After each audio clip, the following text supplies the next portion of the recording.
Constitution according to doctor Grauvogl, तो वो है hydrogenoid constitution. Excessive hydrogen is characterised in this constitution. तो यहाँ पे क्या होगा, पेशेंट के अंदर हाइड्रोजन का जो अमाउंट है बॉडी में बहुत ज़्यादा रहेगा। It leads to water retention in blood and tissues. तो यहाँ पे जो वाटर रिटेंशन है सारे टिश्यूज़ के अंदर और ब्लड के अंदर वो बहुत ज़्यादा बढ़ जाता है।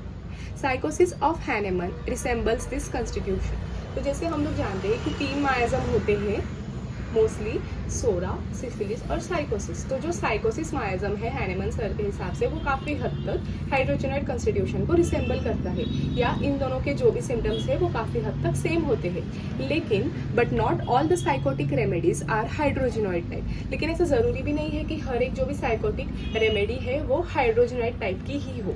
अब हम इसमें बात करेंगे कि क्या क्या सिम्टम्स है मोस्ट कॉमनली जो आपको हाइड्रोजनॉइड कंस्टिट्यूशन के पेशेंट्स के अंदर हमें देखने को मिलते हैं।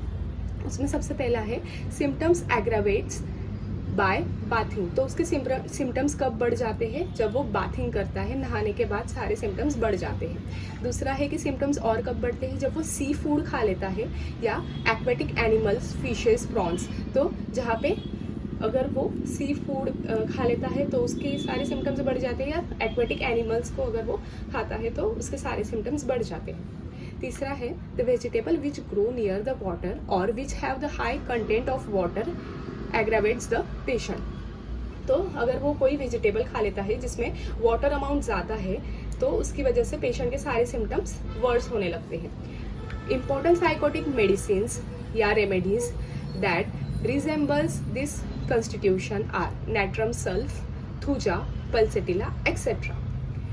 तो ये सारी दवाइयाँ हैं जो कि इस कंस्टिट्यूशन को काफ़ी हद तक रिजेंबल करती हैं। Hahnemann notice that each medicine in the materia medica has a different type of personality of its own. This was highly propagated by doctor J.T. Kent as the drug personality. तो उन्होंने देखा कि हर एक की जो दवाई है वो दूसरे से अलग है, और इसी को ज़्यादा अच्छे तरीके से प्रोपोगेट किया था डॉक्टर J.T. Kent सर ने under drug personality.